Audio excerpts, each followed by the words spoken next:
Son Excellence, Monsieur Leslie Voltaire, président du CPT, Excellence, Monsieur le Premier ministre, Mesdames et Messieurs les membres du gouvernement, Monsieur le commandant-chef des forces armées d'Haïti, Monsieur le commandant-chef des forces de police, Monsieur le commandant-chef des forces de la mission multinationale de soutien à la sécurité,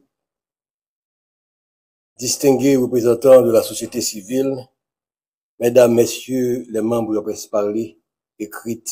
et en ligne, honorables invités en vos rangs, grades et titres. Dans ce contexte de menaces de sécurité de niveau de défense qui mettent en péril l'existence même de notre République, le bien-être et la survie de nos communautés, tant à Port-au-Prince que dans l'Artibonite, je ne dirais pas que c'est un plaisir pour moi de répondre une nouvelle fois à l'appel de la patrie, mais plutôt un devoir. Aussi, voudrais-je profiter de l'occasion pour remercier le Conseil présidentiel de transition et le Premier ministre pour la confiance qu'ils ont placée en moi en faisant choix de ma personne au titre de secrétaire d'État à la sécurité publique. À un moment où le pays vient d'enregistrer pour l'année 2024 qui vient de s'écouler un nouveau triste record en matière de statistiques criminelles,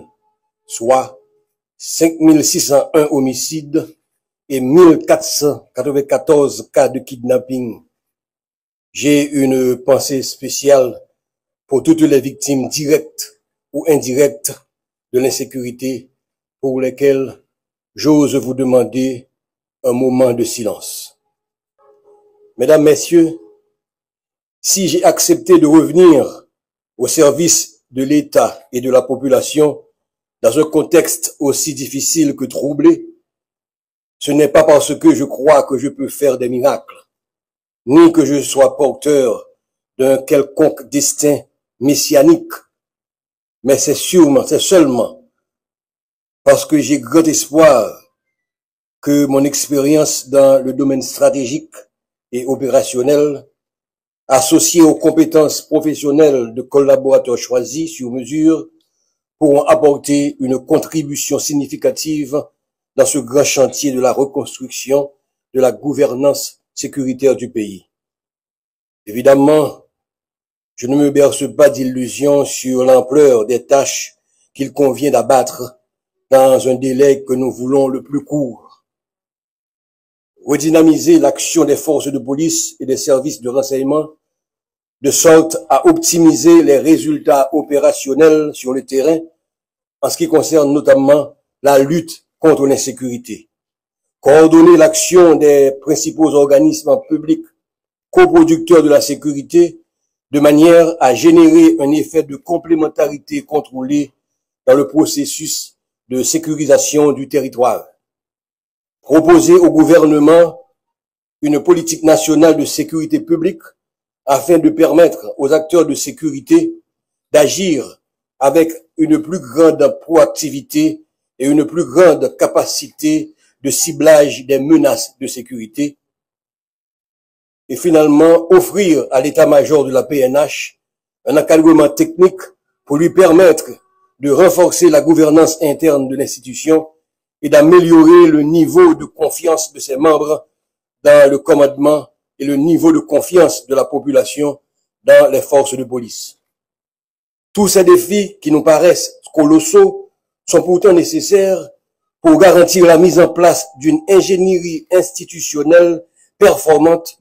en même temps qu'il nous faudra aussi penser ou repenser les outils stratégiques qui nous permettront de mieux appréhender et mitiger les facteurs de risque du crime transnational organisé qui ne cesse de menacer notre sécurité intérieure. Je pense naturellement aux menaces de sécurité que représente le trafic des armes et de munitions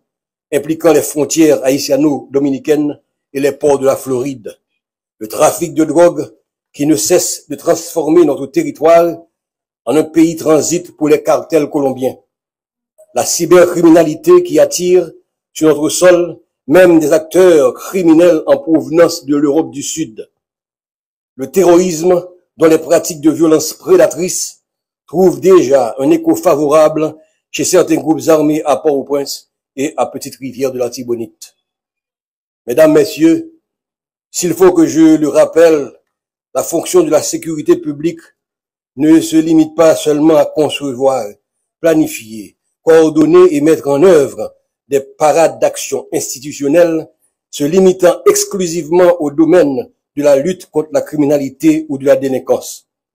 Cette fonction s'étend aussi à tous les faits ou phénomènes non criminels susceptibles de porter atteinte à l'intégrité physique du citoyen ou d'une communauté, tels l'insécurité des transports, les risques des catastrophes environnementales, les menaces urbaines et les dangers représentés pour les membres d'une communauté par les travaux ou les ouvrages publics. Autant vous dire, mesdames et messieurs, puisque la meilleure sécurité a toujours été celle qui implique la participation active des membres de la population dans la détermination des objectifs de sécurité, nous ambitionnons de construire des partenariats stratégiques avec les acteurs locaux des municipalités et des quartiers exposés ou menacés par les groupes armés ou les violences communautaires. Ces interactions constructives avec les membres de ces communautés nous permettront non seulement d'établir des agendas communs de sécurité susceptibles de servir de boussole à l'élaboration d'une politique nationale de sécurité, mais aussi de promouvoir des pratiques licites et respectueuses des droits de l'homme dans les stratégies de promotion de ces quartiers ou de ces communes contre les menaces d'incursion des groupes armés. Évidemment, notre plan d'action ne pourra s'exécuter avec succès sans le concours et l'effort individuel et collectif des personnels de la Secrétaire d'État à la sécurité publique, que nous saluons ici le courage et invitons déjà à une franche collaboration et au travail. Mesdames et messieurs, Haïti est au fond du gouffre. L'heure est grave et les attentes sont grandes. Nous sommes à un carrefour où nous devons nous résoudre à boucler le cycle de tous nos sentiments vécus et entretenus aux dépens du moi national crucifié par nos ambitions et nourri des compétences voulues. C'est le moment des sacrifices.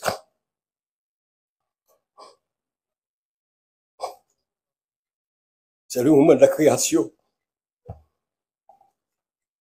C'est le moment de la transcendance. À ce prix seulement, nous réussirons à sortir notre pays du gouffre et à le replacer dans le concert des nations. Le temps n'est donc plus à la rhétorique, ni aux jérémiades de circonstances, mais plutôt aux actes concrets qui permettront aux Haïtiens de l'intérieur de vaquer librement en toute sécurité à leurs occupations et à ceux de l'extérieur de revenir en toute quiétude en terre natale. Il nous faudra le faire pour Haïti.